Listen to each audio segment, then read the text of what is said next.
Hello everyone, Criticorn here. Today I want to talk about Star Citizen and the passenger transport career. I wanted to make this video for those of you who weren't too sure what this might involve, or if you were like me, assumed it was a simple point A to point B kind of procedure. Chris Roberts and his team have done an amazing job at making this incredibly detailed and putting a lot of different interactions and business choices that you're going to have to make throughout your career as a passenger transport pilot. You're going to be taking care of the passengers on the flight, any medical issues that arise. You're going to be dealing with the drink mix master, which is a really exciting little fun mechanic that they've added. You'll be taking care of maintenance problems that arise as things break down and don't function properly, business investments and upgrades, and the choices of what you think would be a good fit for your type of luxurious liner. You'll also be taking care of ticket price sales, competing against other players and characters as well. And as your Starliner becomes more popular and your reputation grows, it's going to become incredibly lucrative for you too. I do want to give my usual disclaimer: if you are a vet, you probably already know this info, and that the game is still in the development phase, and when we have more concrete info, I will make an updated video for you guys. Now, the first step in this process of becoming a Starline pilot is actually getting your license, and just like real life, they're actually going to be doing a background check on you, because for some people, they're just lunatics in this game, and they would love to kidnap 40 people in their ship and hold them hostage and see how the game could handle that. So the government's going to be doing this check, and as long as you don't have prior convictions or criminal history, getting the license is actually going to be an extremely painless process and very easy to get. You're also going to have to pay renewal fees and upkeep it as well. The second step of this process is understanding the importance of a reputation. Your reputation in this career is the most important and critical aspect, because it decides how much money you're going to be making on your trips, how many people buy your tickets, and how quickly you sell out flights.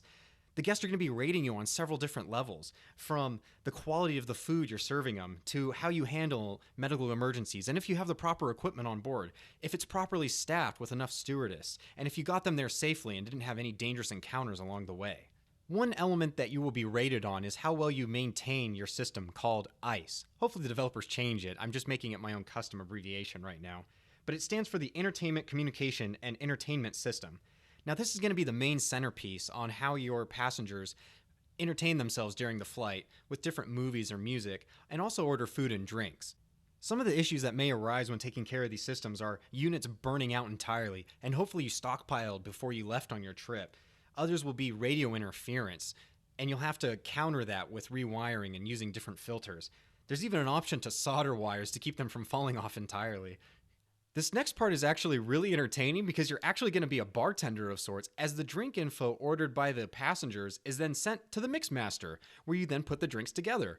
You're going to get different combinations of 1 part this, 2 part that, then put all the drinks together and then deliver them all to the passengers. Now, while passengers in, let's say, first class expect very speedy service on their drinks, passengers in coach will be more forgiving, but you do have to be careful as supplies is limited, so you can't screw up orders too much. Now, upgrades and customizations are important and very critical when it comes to building up your reputation. Your checkbook will only get you so far, as you can buy certain items for your ship, such as fuel-efficient engines, maybe a larger fuel tank so you can travel further, a larger hull so you can store more consumables and spare parts, even quantum stabilizers to keep your motion sickness guests from getting too sick during the flight. But then there's the customizations, and this is what's going to make you very unique as a pilot. Because if you stock up on a regular planet where you're loading up your passengers, the quality of your drinks, let's say, for your mixmaster will be of a lower grade. But if you go the extra mile and decide to fly out to a far moon or station that makes really fine wines or liquors, your guests are going to notice that and your reputation will increase tenfold. There's even an element where you're going to need to manage your movie library, keeping up with the newer films that are really popular and removing the older ones that aren't, whilst recognizing which ones are classics and keeping those on board to give your guests a big variety of films. They'll take note of your library if it's managed well, and that will also win you reputation points. Now, there's going to be a very big health mechanic involved while flying all of your passengers. You're going to have to take care of them and make sure that they're all healthy and that no full-blown illnesses break out during your flight. Should that happen and you land and everybody is infected, you could lose your license and have it suspended. Now, there will be basic medical gear on board to help you identify and prescribe any treatments for anyone on board. You also have to be careful because if you prescribe incorrectly, you could severely injure or kill that passenger, thereby hurting your reputation. But as the gear gets better, you'll be able to identify these quicker and possibly avert any big scenario where you could end up losing your license or killing one of your passengers. Now, a solo pilot can handle anywhere from 20 to 30 passengers during a flight. But if that pilot wishes to upgrade to a more luxurious liner and handle more passengers per trip, they're going to need to hire help, whether it's through friends in an organization or through a recruiting station where they would hire stewards and stewardesses. Now, they do all come with a special variety of skills to which you could then tailor and assign them to special parts of the ship or certain tasks while you take care of the other ones. Once they are hired, they won't leave unless you dismiss them, and they are bound to the planet that you recruited them from unless you transport them to another planet, but they can be summoned at any time. These stewardess will greatly increase your reputation as you're able to manage more tasks and different challenges that are presented to you. Now, for a variety of unknown reasons or unforeseen circumstances, I'm sure all passenger transport pilots at one point or another are going to have to eject their passengers early. And let me just crush your hopes and dreams of flushing them out the airlock, as you're going to have to take them to a destination that they weren't expecting to go to.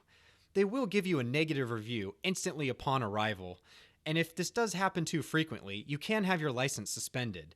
So it's best to make sure that you have the designated time to see your flight plan through.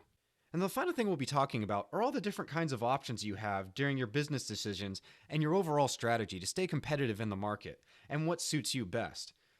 There's 4 different kinds of classes you can categorize your tickets in, but your ship can only handle 1 to 2 maximum. That's going to start with coach, then go to business, then first class, and luxury.